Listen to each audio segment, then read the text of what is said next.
Tadi Pak Gubernur Kaltim mengatakan gubernur konten, alhamdulillah dari konten yang saya miliki itu bisa menurunkan belanja rutin iklan. Biasanya iklan di Pemprov Jabar kerjasama medianya 50 miliar. Sekarang cukup 3 miliar tapi viral terus. Terima kasih. PPh 21 itu dasar pembagian bagi hasilnya berdasarkan di mana dia bayar. Industri yang ada di Jawa Barat itu PPh 21-nya mayoritas di Jakarta. Sehingga dana bagi hasilnya untuk Pemda DKI pada residu industrialisasinya, resikonya, infrastruktur segala macam adalah tanggung jawab Pemda Jabar. Terima kasih Pak. Bu Wamen, dalam penyusunan PP tentang desain besar penataan otonomi daerah itu mungkin tadi masukan dari Gubernur Jawa Barat dan saya kira nanti yang lain juga bisa memberi masukan. Itu penting.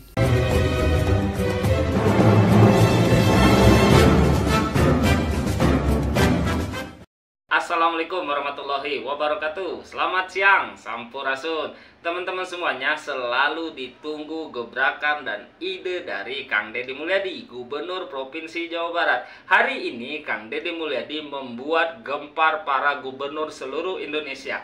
Pasalnya, di dalam rapat dengar pendapat dengan Komisi 2 DPR RI, Kang Deddy Mulyadi membuat wacana, membuat ide, melaporkan apa yang sudah dikerjakan di Provinsi Jawa Barat sehingga membuat para gubernur semua terdiam dan menyimak.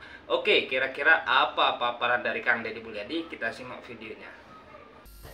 Baik, pimpinan yang saya hormati, kita langsung saja. Kita tahu bahwa daerah-daerah hari ini mengalami penurunan dana alokasi. Bahkan ada beberapa daerah yang hampir tidak lagi memiliki kemampuan untuk memenuhi kebutuhan dasar pembangunannya karena dihabiskan untuk belanja pegawai. Ada pengangkatan P3K memiliki implikasi terhadap terkurasnya dana alokasi pembangunan dan DAU.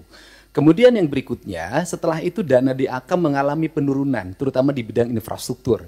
Ini memiliki implikasi yang cukup luas terhadap kinerja pembangunan di setiap daerah. Kalau data-datanya kita sudah sampaikan lah, nanti tinggal dilihat. Nah, seluruh problem itu menurut saya harus segera diselesaikan dalam kerangka kerja, dalam rekrutmen kepegawaian P3K yang sesuai dengan kualifikasi yang dibutuhkan oleh daerah. Saya berikan contoh misalnya, tidak semua menurut saya seleksi untuk P3K atau ASN itu harus melalui pendekatan seleksi digital. Kenapa? Karena ada beberapa spesifikasi pekerjaan yang itu tidak perlu digitalisasi. Sopir truk sampah itu nggak usah seleksi ASN menurut saya. Tukang sapu itu tidak usah. Tukang taman tidak usah. Tenaga office boy tidak usah. Tenaga pengamanan tuh tidak usah. Apa sih dampaknya dari rekrutmen ini? Yang pertama dari sisi rekrutmennya terjadi rekrutmen ASN dan P3K, tetapi di sisi lain kebutuhan yang dibutuhkan oleh daerah dan provinsi itu tetap dilakukan. Pada akhirnya ngangkat lagi melalui outsourcing. Ini pertama pendekatan. Kemudian yang kedua, bahwa BUMD pasti kualifikasinya nanti data disampaikan, ada sehat, ada dalam kategori sehat banget, ada yang dalam kategori tidak sehat. Yang tidak sehat kami lagi lakukan audit investigatif, kemudian nanti akan dilakukan 2 pilihan, diteruskan atau ditutup. Nah, problem dari BUMD itu di daerah itu satu saja, BUMD diisi oleh tim sukses. Itu problemnya, sehingga profesionalismenya dikesampingkan. Rambu-rambu ini harus segera dibangun dengan baik. Terus kemudian yang berikutnya, ini Jawa Barat. Jawa Barat ini provinsi menurut saya paling aneh. Jumlah penduduknya hampir 50 juta, terbesar di Indonesia. Tetapi jumlah desanya kecil dibanding Jawa Tengah. Jumlah kelurahannya kecil dibanding Jawa Tengah.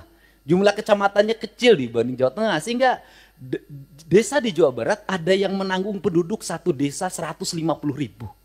Nah, komposisi dana desa itu pendekatannya tidak seperti itu. Tetap saja pendekatan-pendekatan normatif daerah. Ini yang harus segera dilakukan evaluasi. Ini. Dan kemudian yang berikutnya adalah sudah juga semestinya Komisi 2 memelopori daerah-daerah desa yang sudah berubah karakternya menjadi kelurahan karena pertumbuhan industri. Harus segera dibuat kelurahan, tidak desa lagi. Karena pendekatan kewilayahan sudah tidak relevan lagi dengan jumlah penduduk yang tidak monokultur, yang sudah plural. Yang perlu dilakukan pendekatan birokratif bukan berdasarkan pendekatan politik. Ini yang harus dilakukan. Kemudian Yang berikutnya adalah daerah menanggung beban apa lagi? Instansi vertikal seperti Kementerian Agama itu kewenangannya banyak banget. Ngurus madrasah diniyah, madrasah sanawiyah, madrasah aliyah, masjid, pondok pesantren, tapi duitnya nggak bawa. Nah, pada akhirnya kalau gubernur tidak memenuhi, kalau bupati tidak memenuhi kebutuhannya, maka nanti akan dibenturkan dengan isu agama, tidak berpihak pada kepentingan umat. Padahal di satu sisi, dia masih memiliki kewajiban-kewajiban terhadap sekolah SD negerinya masih roboh, SMP negerinya masih roboh, SMA negerinya masih roboh. Nah, problem seperti ini kalau dibawa ke wilayah politik DPR, maka kita akan mendominasi kepentingan ini dibanding kepentingan internal kita, yang menjadi kewajiban dasar kita. Untuk itu nanti ke depan Kementerian Agama harus jelas.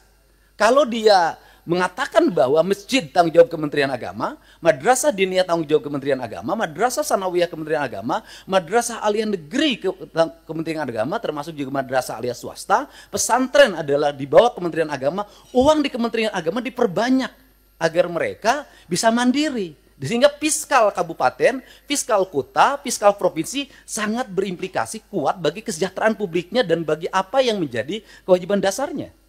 Kemudian yang berikutnya adalah, ini urusan otonomi di Jawa Barat, lucu. Ada kabupaten yang penduduknya 6 juta.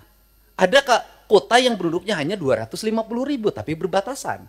Saya berikan contoh misalnya, dulu di wilayah selatan, karena waktu itu ketua komisi 2-nya, itu dapilnya, Ciamis, Banjar, Pangandaran, sehingga pertumbuhan otonominya cepat.